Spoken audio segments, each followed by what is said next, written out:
നിങ്ങൾ മറ്റുള്ളവരിൽ നിന്ന് വ്യത്യസ്തനായിരിക്കാനായിട്ട് ഒരിക്കലും ഭയപ്പെടരുത്. ഞാൻ അനേക വർഷങ്ങൾ ഞാൻ വീണ്ടും ജനിച്ച ശേഷം ഞാനൊരു ബ്രദറൻ അസംബ്ലിയിലാണ് പോയിക്കൊണ്ടിരുന്നത്. ഞാൻ ദൈവത്തിന് വളരെയധികം നന്ദി അറിയിക്കുന്നു. കാരണം അവർ വളരെയധികം ദൈവവചനത്തിന് ഊന്നൽ നൽകുന്നവരായിരുന്നു. അതാണ് അവരുടെ ഏറ്റവും നല്ല ഗുണം. ദൈവവചനം പഠിക്കുക, ദൈവവചനം പഠിക്കുക, ദൈവവചനം പഠിക്കുക. ആരംഭ നാളുകളിലോട്ട് അങ്ങനെയാണ്. പല സ്ഥാനപ്പേരുകളും അവർ ഉപയോഗിക്കത്തില്ല. പാസ്റ്റർ, ബിഷപ്പ് അങ്ങനെയൊന്നും അവർക്കില്ല. അതിനെ ഞാൻ ബഹുമാനിക്കുന്നു. ഞാൻ വീണ്ടും ജനിച്ച സമയത്ത് തന്നെ എനിക്ക് മനസ്സിലായി, ഞാൻ അവിടെയാണ് സ്നാനപ്പെട്ടത്. എന്നാൽ കൂട്ടായ്മയിൽ അവരുടെ എല്ലാ മീറ്റിങ്ങിലും നിങ്ങളൊരു ശവസംസ്കാരത്തിൽ പങ്കെടുക്കുന്ന പോലാണ്. എല്ലാവരും ഗൗരവത്തിലിരിക്കുന്നു. നിങ്ങൾ ചിന്തിക്കും ഇവിടെ ആരാ മരിച്ചെന്നു. സത്യസന്ധമായി പറയുകയാണ് അവരെങ്ങനെയായിരുന്നു. ഞാൻ അവരെ കുറ്റപ്പെടുത്തുകയല്ല. സത്യമായിട്ടും ഇങ്ങനെയാണ് തോന്നിയത്. നിങ്ങൾ അവരുടെ മുഖത്തേക്ക് നോക്കിയാൽ അവരുടെ കുടുംബത്തിൽ ആരോ മരിച്ചതുപോലെ തോന്നും. അതുപോലാണ് അവരുടെ ഇരിപ്പ്. അവിടെ ഒരു സന്തോഷമില്ല. നിങ്ങൾ ഇവിടെ ഇരിക്കുന്ന കുഞ്ഞുങ്ങളെ നോക്കി. മരിച്ച വീട്ടിൽ ഇരിക്കുന്ന പോലാണോ അവരിയ്ക്കുന്നത്? എങ്ങനെയാണ് അവർ കൈ അടിക്കുകയും കൈ പൊക്കുകയൊക്കെ ചെയ്യുന്നത്? അതോ അവർ കൈ പൊക്കാൻ വളരെ മടിച്ച് സാവകാശമേ പൊങ്ങൂ. നിങ്ങൾക്കറിയാമോ ദൈവവചനം പറയുന്നത് എന്താണെന്ന്? ദൈവവചനത്തെ എല്ലാ കൽപ്പന അനുസരിക്കേണ്ടതാണോ? അതിലൊന്നിതാണ്. ഞാൻ ചോദിക്കട്ടെ, ഇത് നിങ്ങൾ അനുസരിക്കുന്നുണ്ടോ? നിങ്ങൾ എന്നെ സ്നേഹിക്കുന്നതിൻ്റെ കൽപ്പന കാത്തുകൊള്ളുക. 1 തീമോത്തിയോസ് 2-ാം അധ്യായം. ആദ്യമായിട്ട് പരിശുദ്ധാത്മാവിലാണ് ഇത് എഴുതിയതെന്ന് നിങ്ങൾ വിശ്വസിക്കുന്നു? അതോ പൗലോസിൻ്റെ ആശയം പൗലോസ് എഴുതിയതാണ്? പരിശുദ്ധാത്മാവിൽ പ്രചോദിതമായിട്ടാണ് ഈ പുതിയ നിയമം എഴുതപ്പെട്ടത്. ഇവിടെ പൗലോസ് എഴുതുന്ന ഒരു കാര്യം, 12-ാം വാക്യത്തിൽ മൗനമായിരിക്കാനല്ലാതെ ഉപദേശിക്കാനോ പുരുഷൻ്റെ മേൽ അധികാരം നടത്താനോ ഞാൻ സ്ത്രീയെ അനുവദിക്കുന്നില്ല. 1 തീമോത്തിയോസ് 2:12. ഞാനത് അംഗീകരിക്കുന്നു. സ്ത്രീകൾക്ക് അവരുടെ സാക്ഷ്യം പറയാം. ദൈവം അവരോട് സംസാരിച്ച വചനത്തിൽ കൂടി ഒരു സാക്ഷ്യമായിട്ട് പറയാം. ഉപദേശിപ്പാൻ അവളെ വിളിച്ചിട്ടില്ല. അതൊരു അധികാരമാണ്. അതുകൊണ്ട് സഭയിലിരുന്ന് ഉപദേശം പറയാൻ സ്ത്രീകൾക്ക് അവകാശമില്ല. അവൾക്ക് അവിടെ സാക്ഷ്യം പറയാം. എന്നാൽ അതേപ്പറ്റിയല്ല ഞാനിപ്പോൾ പറയുന്നത്. ഇത് ഊന്നി പറയാനായിട്ട് ആഗ്രഹിക്കുന്ന അനേക പുരുഷന്മാരുണ്ട്. എന്നാൽ ഇതാണ് പുരുഷൻ ചെയ്യേണ്ടത്. പരിശുദ്ധാത്മാവ് ഇത് പറയുന്നത് 1 തീമോത്തിയോസ് 2:8. ആകയാൽ പുരുഷന്മാർ എല്ലായിടത്തും പ്രാർത്ഥിക്കണം. എങ്ങനെയാണ് പ്രാർത്ഥിക്കേണ്ടത്? വിശുദ്ധ കൈകളെ ഉയർത്തി. സഹോദരന്മാരെ, അത് ചെയ്യാൻ നിങ്ങൾക്ക് ലജ്ജയാണോ? ഇത് വചനത്തിലുള്ളതാണ്. നിങ്ങളുടെ ചുറ്റുമുള്ള ആളുകൾ കൈപോക്കുമ്പോൾ നിങ്ങൾക്ക് വല്ലായ്മ തോന്നുന്നുണ്ടോ? ഇവിടെ വായിക്കുന്നു, ആകയാൽ പുരുഷന്മാർ എല്ലായിടത്തും. ഒരു ശവസംസ്കാര ശുശ്രൂഷയിൽ പങ്കെടുക്കുന്ന പോലെ ഒരു കൂട്ടായ്മ ഞാൻ പങ്കെടുത്തപ്പോൾ എനിക്കൊരു ബുദ്ധിമുട്ടായിരുന്നു. കൈകൾ ഉയർത്തി സ്തുതിക്കുന്ന ഒരു സഭയിൽ ചെല്ലുമ്പോൾ. ഇപ്പോൾ എനിക്കൊരു ബുദ്ധിമുട്ടില്ല. ഞാൻ സാധാരണ ചെയ്യുന്നത് തന്നെയാണ്. മറ്റുള്ളവർ കൈ ഉയർത്താത്തപ്പോഴും ഞാൻ ഉയർത്തും.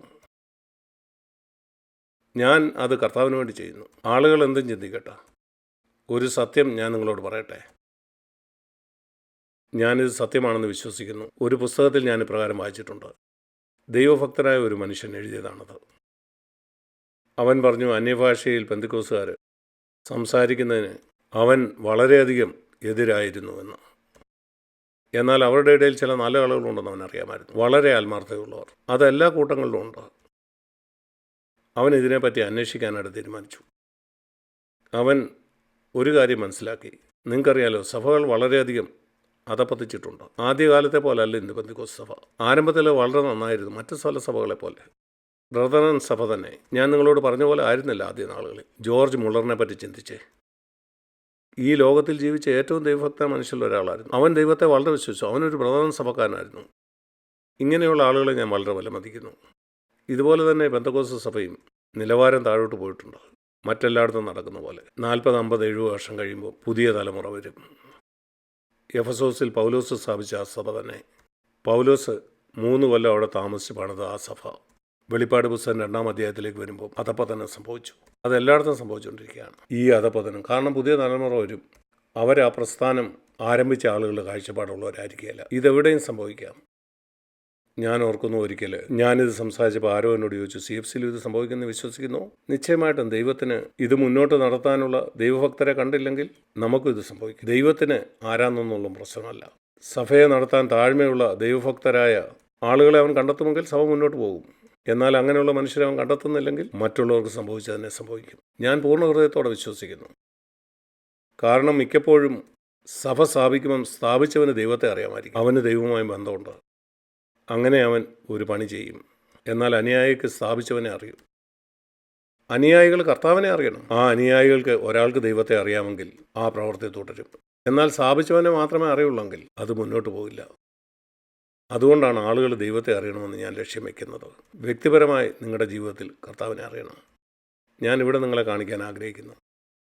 നമ്മൾ പറഞ്ഞ ഈ സഹോദരൻ ഒരു പെന്തക്കോസ്ത് കൂട്ടായ്മയിൽ പോകാനായിട്ട് തീരുമാനിച്ചു.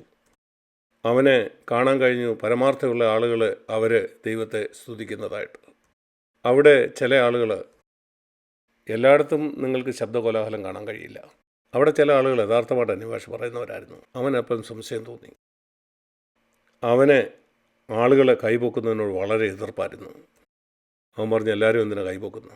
അവൻ്റെ ചുറ്റും ആളുകൾ കൈ ഉയർത്തുന്നത് കണ്ടപ്പം അവനവരുടെ മധ്യേ വളരെ സ്റ്റഡിയായിട്ട് നിന്നു.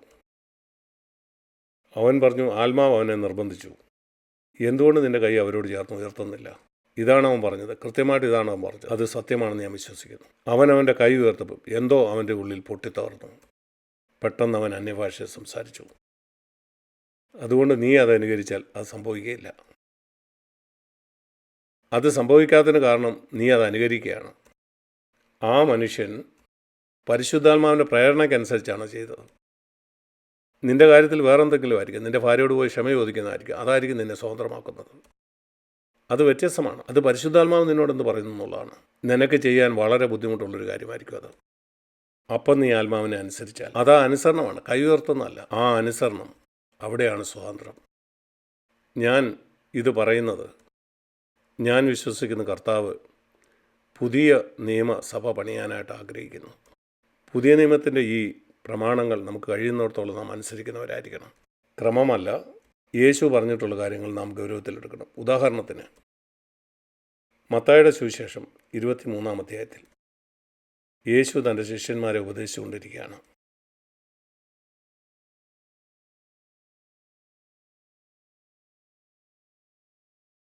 യേശു അവരോട് പറഞ്ഞു, നിങ്ങളൊരു ക്രമമല്ല പിന്തുടരേണ്ടത്, ജീവനാണ്.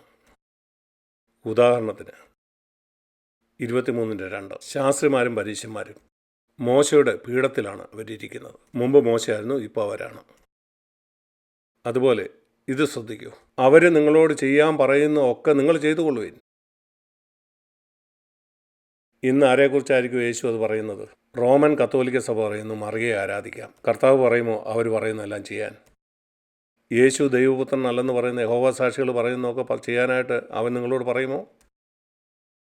ശിശുക്കളെ സ്നാനപ്പെടുത്താൻ പഠിപ്പിക്കുന്ന മെത്തഡിസ്റ്റുകൾ പറയുന്നതൊക്കെ ചെയ്യാൻ നിങ്ങളോട് പറയുമോ?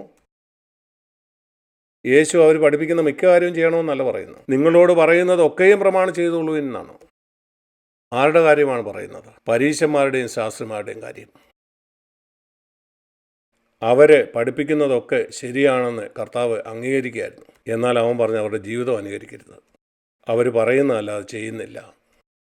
എന്നാൽ അവരുടെ പ്രവൃത്തികൾ പോലെ ചെയ്യരുത് താനും.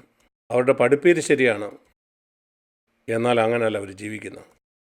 ഇന്നത്തെ കാര്യമെടുത്താൽ അവർ മനോഹരമായുള്ള കാര്യങ്ങൾ സഭയിൽ പഠിപ്പിക്കുന്നു, എന്നാൽ അവർ വീട്ടിലെങ്ങനെയാണ് ജീവിക്കുന്നു പോയി നോക്കിയേ. ഈ പെന്തക്കോസ്ത് സഭകളിൽ പോലും അന്യഭാഷകളിൽ അവർ ദൈവത്തോട് സംസാരിക്കുന്നു. സഭയിൽ അന്യഭാഷ പറഞ്ഞവർ വൈകിട്ട് വീട്ടിൽ മാതൃഭാഷയിൽ ഭാര്യയോട് കോപിക്കുന്നു. എന്താണത്? അത് കപടഭക്തിയാണ്. അവർ പ്രവർത്തിക്കുന്ന പോലെ പ്രവർത്തിക്കരുത് താനും. എന്നാൽ ഉപദേശം ശരിയാണ്. അതുകൊണ്ട് യേശുവിൻ്റെ സമയത്തെ ആ 1-ാം നൂറ്റാണ്ടിലും അവർ പഠിപ്പിച്ച കാര്യങ്ങൾ അതിൻ്റെ അവസാന അക്ഷരം വരെ ശരിയായിരുന്നു. എന്നാൽ ജീവിതം അതുമായിട്ടൊരു ബന്ധവുമില്ലായിരുന്നു. അവർ പഠിപ്പിക്കുന്നത് ശരിയാണെന്ന് യേശു സമ്മതിച്ചു. പരീശന്മാരുടെ വിശ്വാസ പ്രമാണം നിങ്ങൾ എടുത്ത് വായിച്ചു നോക്കി, അവസാനം വരെ അത് കൃത്യമാണ്. യേശു പറഞ്ഞു ഇതെല്ലാം കൃത്യമാണ്. എന്നാൽ അവരുടെ ജീവിതം ഇവിടെ എഴുതിയിരിക്കുന്നതുമായിട്ട് ഒരു ബന്ധവുമില്ല. എൻ്റെ പ്രിയ സഹോദരിമാരെ, ഞാൻ നിങ്ങളോട് പറയട്ടെ, ഇതാണ് പല സഭകളുടെയും അനുഭവം. നിങ്ങൾ ചിന്തിക്കുക, അവരുടെ വിശ്വാസ പ്രമാണം കൃത്യമാണ്, പാടുന്ന പാട്ടുകളും സത്യമാണ്, അവരുടെ പ്രസംഗവും കൃത്യമാണ്, എന്നാൽ അവരെങ്ങനെ ജീവിക്കുന്നു നോക്കിയേ. അതുകൊണ്ട് അവർ ജീവിക്കുന്ന പോലെ ജീവിക്കരുത്. അവർ കാര്യങ്ങൾ കൃത്യമായി പറയും, എന്നാൽ അങ്ങനെയല്ല ജീവിക്കുന്നത്. ഇങ്ങനെ നിങ്ങൾക്ക് ഒരിക്കലും ഒരു സഭ പണിയാൻ കഴിയില്ല.